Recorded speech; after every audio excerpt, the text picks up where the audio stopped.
Hi, நான் RJ Sha Family celebrities. எப்படி இருக்கீங்க? நல்லா இருக்கீங்களா? யூஎஸ்க்கு விபூதி அடிச்சிருக்காங்க நமது தமிழ் விஞ்ஞானிகள் சந்திராயன் 3 மூலியமா. எப்படி விபூதி அடிச்சாங்க? ஒரே ஒரு தமிழருடைய முடிவால 15,000 கோடி அளவுக்கு இந்தியாவை மிச்சம் பிடிச்சிருக்கு. அது எப்படி சாத்தியமானது? அது மட்டும் இல்லாமல் கொஞ்சம் கொஞ்சமாக பேசுனாங்க. பாகிஸ்தானுடைய மினிஸ்டரே இந்தியாவை அசிங்கப்படுத்தினாரு, அவமானப்படுத்தினாரு. எப்படி நம்ம பதிலடி கொடுத்தோம் அப்படின்றத இந்த வீடியோவில் பார்க்க போகிறோம். வேறு லெவல் இன்ஸ்பைரிங்காக இருக்கும். சரிங்களா? வீடியோக்குள்ள போகிறதுக்கு முன்னாடி நீங்கள் டேட்டாவில் கோடிங்கில் எக்ஸ்பர்ட்டாக இருந்தீங்கன்னா இஸ்ரோ வரைக்கும் உங்களுக்கு வேலை கிடைக்கிறதுக்கு வாய்ப்பு இருக்குது. இந்த வீடியோ ஃபுல்லாக பார்க்கும்போது உங்களுக்கு வந்து புரியும். சரிங்களா? அது மட்டும் இல்லாமல் நீங்கள் இப்போ வந்து டிகிரி கோர்ஸ் படிச்சுட்டு இருக்கீங்க, டிப்ளமோ கோர்ஸ் படிச்சுட்டு இருக்கீங்கன்னா நீங்கள் இந்த data science, Python, full stock development, Java இதெல்லாம் ராஜலட்சுமி எட்வர்ஸ் ஆன்லைன் பிளாட்ஃபார்மில் படித்து என்ன பண்ணலாம் அப்படின்னு சொல்லிட்டு கேட்டிங்கன்னா ஐடி வேலைகளில் ஜாயின் பண்ணலாம். தமிழையும் சொல்லித்தராங்க, இங்கிலீஷ்லையும் சொல்லித்தராங்க. ஆன்லைன் கிளாஸஸும் இருக்குது, ரெக்கார்டிங் கிளாஸஸும் இருக்குது. சாட்டர்டே சண்டேல உங்களுக்கு ஏதுவான டைமில் சொல்லித்தராங்க. 100% இஎம்ஐ வசதிகளும் இருக்குது உங்களால் ஃபீஸ் கட்ட முடியல அப்படின்னா. அது மட்டும் இல்லாமல் படித்து முடிச்சதுக்கப்புறம் உங்களுக்கு ஜாப் சப்போர்ட்டும் தராங்க. இதை யார் நடத்துகிறா அப்படின்னு சொல்லிட்டு கேட்டிங்கன்னா 25 வருடத்துக்கு மேலாக எஜுகேஷனல் இண்டஸ்ட்ரியில் எக்ஸ்பீரியன்ஸ் இருக்கக்கூடிய ராஜலட்சுமி இன்ஸ்டியூட் தான் ராஜலட்சுமி எட்வர்ஸ். அவங்களுடைய லிங்க் பின் டு டாப்லேயும் இருக்குது. கான்டாக்ட் டீடைல்ஸ் உடனடியாக அவங்களை கான்டாக்ட் பண்ணி நீங்கள் ஐடி வேலைகளில் ஜாயின் பண்ணலாம். சரிங்களா? சிவன் அவர்கள் இஸ்ரோவினுடைய தலைவராக இருந்த டைமில் அமெரிக்கா கிட்ட கேட்குறாங்க, எங்களுக்கு வந்து நாங்களும் சேட்டலைட் அனுப்புகிறோம் அப்படின்னு நினைக்கிறோம், எங்களுக்கும் வந்து சேட்டலைட்ஸ் கொடுங்க, அதை பற்றின டேட்டாஸ் கொடுங்க அப்படின்னு சொல்லும்போது நாங்கள் உங்களுக்கு 3 சேட்டலைட்டினுடைய டேட்டா தர்றோம், அதுக்கு நீங்கள் கொடுக்க வேண்டிய காசு எவ்வளோன்னு கேட்டிங்கன்னா 15,000 கோடி அப்படின்னு சொன்னாங்க. ஏன்னா இந்தியா மாதிரியான ஒரு நாடால் 15,000 கோடியை திரட்ட முடியாது, அவங்களால ஸ்பெண்ட் பண்ண முடியாது, இவங்களுக்குலாம் எதுக்கு ராக்கெட் சயின்ஸு அப்படின்னு சொல்லிட்டு ஏளனமாக தான் இப்படி ஒரு விஷயத்தை வந்து சொல்லியிருக்காங்க. ஆனால் சிவன் அவர்கள் ஒரு தமிழர், அவர் என்ன பிளான் பண்ணார் அப்படின்னா எதுக்கு நம்ம 15,000 கோடி செலவு பண்ணி டேட்டாவாக அவங்கக்கிட்ட வாங்கணும், அதுவும் 3 வருஷத்துக்கு நம்மளே நம்ம இந்தியாவில் இருக்கக்கூடிய பொருட்களை வச்சு ரெடி பண்ணுவோம் அப்படின்னு சொல்லிட்டு வெறும் 900 கோடியில் 15,000 கோடி எங்கே இருக்குது, 900 கோடி எங்கே இருக்குன்னு பாருங்கள்.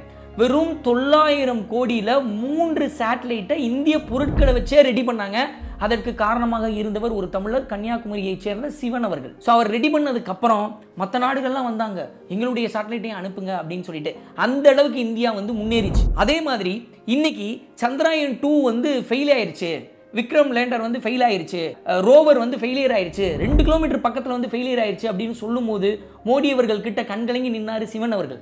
அப்போது இஸ்ரோவில் இருக்கக்கூடிய மற்றவங்கலாம் சப்போர்ட்டிவாக இருந்தாங்க சிவன் அவர்களுக்கு. நம்ம மறுபடியும் சந்திராயன் 3 வந்து அனுப்புவோம் அப்படின்னு சொன்னாங்க.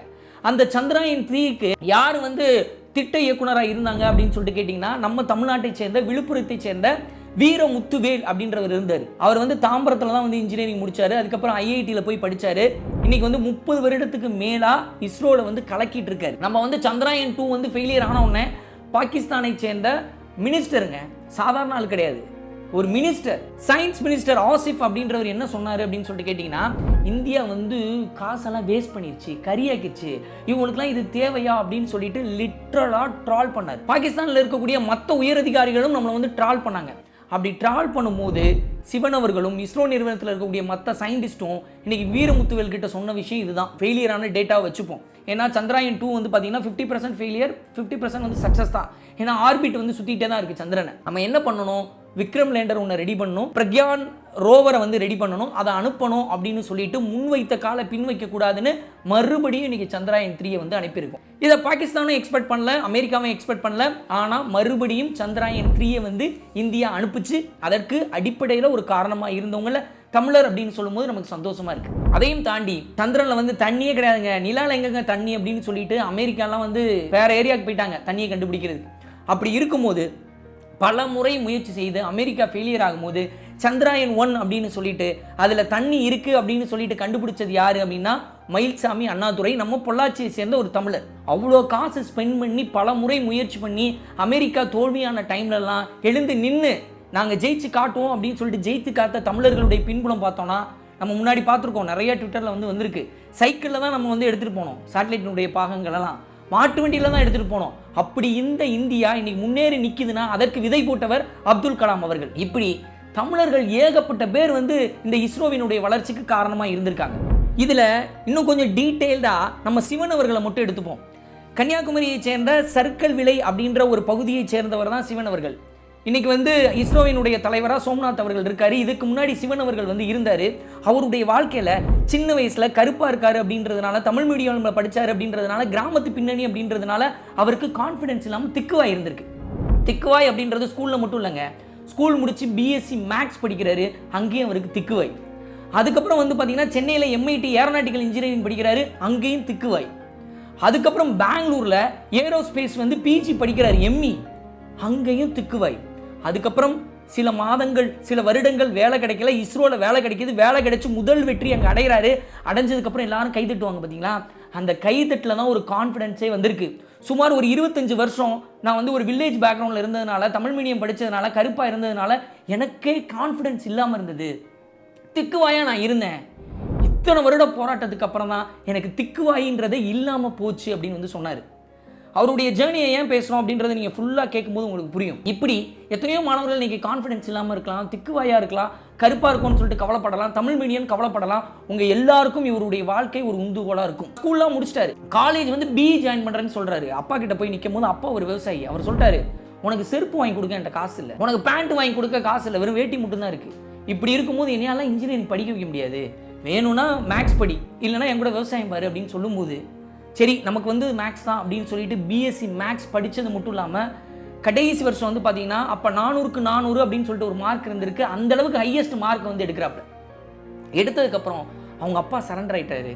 இவ்வளோ நல்லா படிச்சிருக்க, ப்ரொஃபஸர்லாம் உன்னை பாராட்டுறாங்க, நான் தான் நீ சொன்ன மாதிரி உன்னை பிஇ படிக்க முடியல, வைக்க முடியல, என்னோட லேண்டில் ஒரு பகுதியை விற்று உன்னை படிக்க வைக்கிறேன் அப்படின்னு சொல்லிட்டு அவர் வந்து சென்னையில் இருக்கக்கூடிய ஏரோநாட்டிக்கல் இன்ஜினியரிங் எம்ஐடியில் வந்து படிக்க வைக்கிறார். இன்றைக்கி நிறைய தாய் தந்தைகள் வந்து பார்த்திங்கன்னா அவங்களுடைய தாலி செயினை விற்று வந்து படிக்க வச்சுட்டு இருக்காங்க பார்த்தீங்களா, அந்த மாதிரி தான் அவர் வந்து படிக்கிறார். படித்து முடித்தது மட்டும் இல்லாமல் இஸ்ரோவில் ஜெயித்தது மட்டும் இல்லாமல் அவர் வந்து ஸ்லீப்லெஸ் சயின்டிஸ்ட்னு சொல்கிறாங்க. தூங்கவே மாட்டாராம், இந்தியாவுக்கு ஏதாவது பண்ணிடணும் அப்படின்னு சொல்லிட்டு யோசிச்சுக்கிட்டே இருப்பாராம், முயற்சி பண்ணிக்கிட்டே இருப்பாராம். அவர் ஒரு தடவை தன்னுடைய கிராமத்துக்கு போகும்போது அவருடைய ஸ்கூலுக்கு போகணும்னு நினச்சிருக்காரு. அவர் ஸ்கூலை போய் பார்த்துருக்காரு, 15 ஸ்டூடெண்ட்ஸ் தான் இருந்திருக்காங்க, உடஞ்ச ஓடுகளாக இருந்திருக்கு, ஸ்கூலை மூட போகிறேன்னு சொல்லியிருக்காங்க. கடைசியாக வந்து ஸ்கூலை பார்க்கலாம் அப்படின்னு சொல்லிட்டு தான் போயிருக்காரு. எப்படி வந்து இந்த படங்கள்லாம் வந்து ஹீரோஸ் போவாங்க பார்த்தீங்களா, அந்த மாதிரி தான் போயிருக்காரு. ஆனால் அது படம். ரியல் லைஃப்ல இவர் என்ன நினச்சிருக்காரு அப்படின்னா, என் ஸ்கூலை மறுபடியும் மாற்றணும் அப்படின்னு சொல்லிட்டு முயற்சி எடுத்து இஸ்ரோ மூலியமாக கவர்மெண்ட் கிட்ட பேசியிருக்காரு. ஒரு 40 லட்சத்தை திரட்டி தன்னுடைய ஸ்கூலில் ஆடிட்டோரியமில் இருந்து லேபில் இருந்து எல்லாத்தையும் உருவாக்கி ஒரு முன்மாதிரியான ஸ்கூலாக இன்றைக்கி அந்த ஏரியாவில் வந்து உருவாக வச்சிருக்கு. இந்த ஸ்கூலை மூடிடலாம் அப்படின்னு நினைக்கும் போது ஒரு மனிதன், ஒரு தமிழன், நான் படித்த ஸ்கூலை எப்படி மூடலாம் அப்படின்னு சொல்லிட்டு ஒரு முயற்சி எடுத்திருக்காரு. இன்றைக்கி அவர் வந்து சந்திராயன் 3 சந்திராயன் 2 வந்து ஃபெயிலியர் ஆகும்போது எவ்வளோ அழுதாரு சிவன் அவர்கள் நமக்கு தெரியும். இன்றைக்கி சந்திராயன் 3 வரும்போது அவருடைய ஃபோட்டோவை போட்டு கம்பேக் அப்படின்னு சொல்லிட்டு போடுறாங்க, சந்தோஷமாக இருக்குது. இன்னொரு விஷயத்த சொல்கிறேன், இஸ்ரோ நிறுவனத்தினுடைய தலைவராக சிவன் அவர்கள் மாறினோன்னே ஒரு மலையாள பத்திரிகை வந்து தலைப்புச் செய்தியாக போட்டாங்க. என்ன போட்டாங்க அப்படின்னு சொல்லிட்டு கேட்டிங்கன்னா, அதாவது ஒரு மலையாளி வந்து இஸ்ரோவினுடைய தலைவர் ஆயிட்டாரு அப்படின்னு போட்டாங்க. எதுக்காக அப்படி போட்டாங்க அப்படின்னா, சிவன் அவர்களுடைய தாய் அவங்க வந்து திருவனந்தபுரம், ஸோ தாய் வழியில் வரும்போது இவர் ஒரு மலையாளி தானே அப்படின்னு சொல்லிட்டு இந்த மாதிரி வந்து போட்டாங்க. நல்ல விஷயம் தான், அதை நம்ம ஒன்றும் கிரிட்டிசைஸ்லாம் பண்ணல, அதை கான்ட்ரவர்சி ஆங்கிள்லாம் எடுத்துகிட்டு போல. நம்ம இப்போ என்ன சொல்ல வர்றோம் அப்படின்னா, நம்ம வந்து இந்த விஷயங்களை பாட புத்தகங்களில் கொண்டு வரணும். சிவன் அவர்கள் யார், அப்துல் கலாம் ஐயாவை பாடத்தில் கொண்டு வந்துட்டோம் இல்லைங்களா, அதே மாதிரி சிவன் அவர்களையும் பாட புத்தகத்தில் டீட்டெயில்டாக கொண்டு வரணும். இன்னைக்கு வீரமுத்துவேல் சந்திராயன் 3க்கு வந்து அனுப்பி வச்சிருக்காரு இல்லைங்களா, முக்கிய காரணமாக இருந்திருக்காரு, அவரை பற்றி டீட்டெயில்டாக கொண்டு வரணும். மயில்சாமி அண்ணாதுரை அவர்கள், சிவதானு பிள்ளை அவர்கள், இப்படி எத்தனையோ தமிழர்கள் அப்துல் கலாம் ஐயோட சேர்ந்து நம்ம இஸ்ரோவில் வந்து கலக்கியிருக்காங்க. அவர்களுடைய சாதனைகளை எல்லாத்தையும் தமிழ் புத்தகங்களில் கொண்டு வரும்போது, ஸ்கூல் புத்தகங்களில் கொண்டு வரும்போது அடுத்த ஜென்ரேஷன் வந்து அதை படிப்பாங்க. முக்கியமாக மோட்டிவேஷனுக்கு அது யூஸ்ஃபுல்லாக இருக்கும். பாயிண்ட் நம்பர் 1, நம்ம கொஞ்சம் யோசித்து பார்த்தோம்னா கொஞ்ச நாளில் இந்த சயின்டிஸ்டெல்லாம் மறந்துடுவோம், மறக்கப்படும், அதுக்கப்புறம் திட்டமிட்டு கூட மறைக்கப்படலாம். அதனால ஏதோ ஒரு எஜுகேஷனல் ஏரியாவில் இருக்கிறவங்க யாராவது பார்த்துட்டு இருக்காங்க அப்படின்னா இந்த மாதிரியான விஷயங்கள் பாட புத்தகத்தில் வரணும் அப்படின்னு சொல்லிட்டு நான் நினைக்கிறேன்.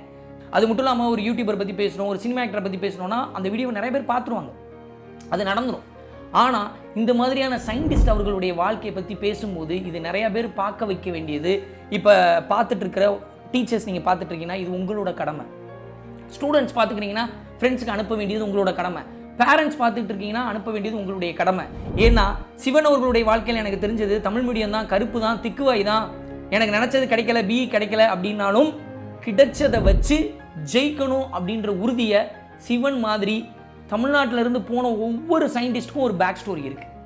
அந்த ஸ்டோரியை பாடப்புத்தகத்தில் கொண்டு வரணும் அப்படின்றது தான் என்னுடைய எண்ணம், என்னோட பாயிண்ட் ஆஃப் வியூ. நீங்கள் என்ன நினைக்கிறீங்க அப்படின்றதையும் கீழே கமெண்ட் மூலிமா தெரியப்படுத்துங்க.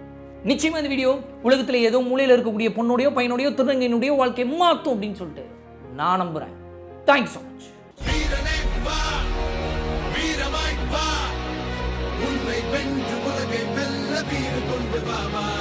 ஆயிரத்தை தாண்டி போனால் ஓடியில நீதான் ஒருவன், நாடி நரம்பெல்லாம் வெற்றி போராட்டமே. உன்னுடைய எல்லை நீயே, உலகத்துக்கு பிள்ளை நீயே, போலையாகும் போக்கிலேகம் பொன்துணையே. வீரமாய் வா, உன்னை வென்று உலகை வெல்ல வீறு கொண்டு வாமா.